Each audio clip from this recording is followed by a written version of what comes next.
As the first frost dusted the ground like powdered sugar, old Granny Martha knew winter was knocking at her door. Living in a quaint wooden cottage on the edge of the forest, she had spent a lifetime learning nature's rhythms.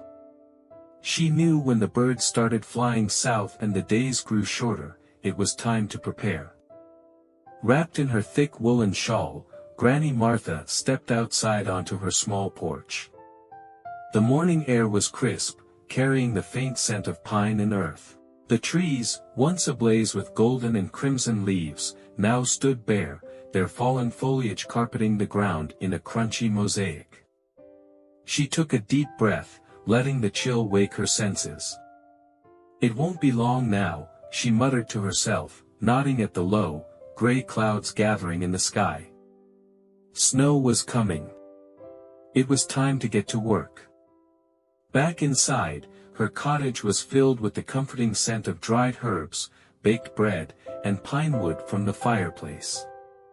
The walls were lined with wooden shelves, each holding glass jars filled with pickled mushrooms, jams, and golden honey. Granny Martha carefully rearranged them, making sure everything was within easy reach.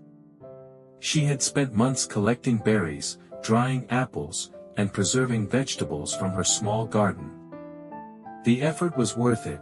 Winter in the countryside could be harsh, and she wouldn't be making unnecessary trips to the village once the heavy snow set in. Next, she turned her attention to the firewood.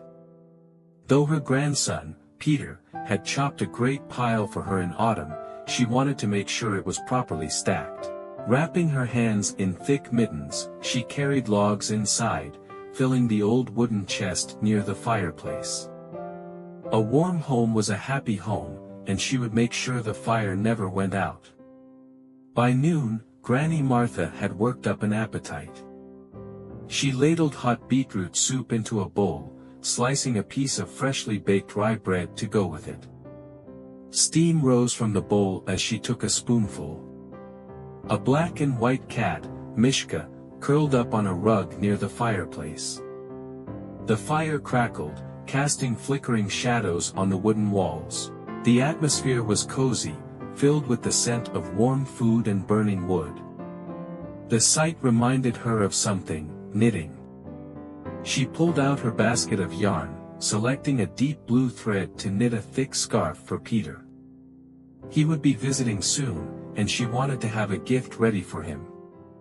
As the fire crackled beside her, she began to knit, humming an old folk tune. The rhythmic clicking of her needles blended with the peaceful sounds of the cottage.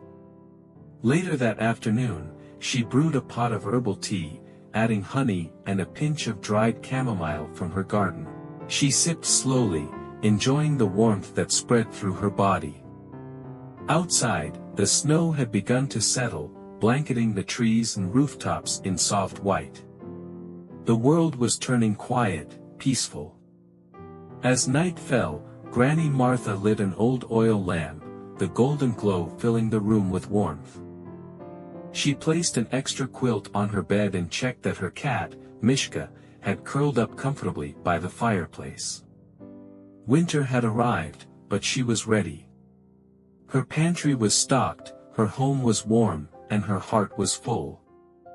As she sat by the window, watching the snowflakes dance under the moonlight, she smiled.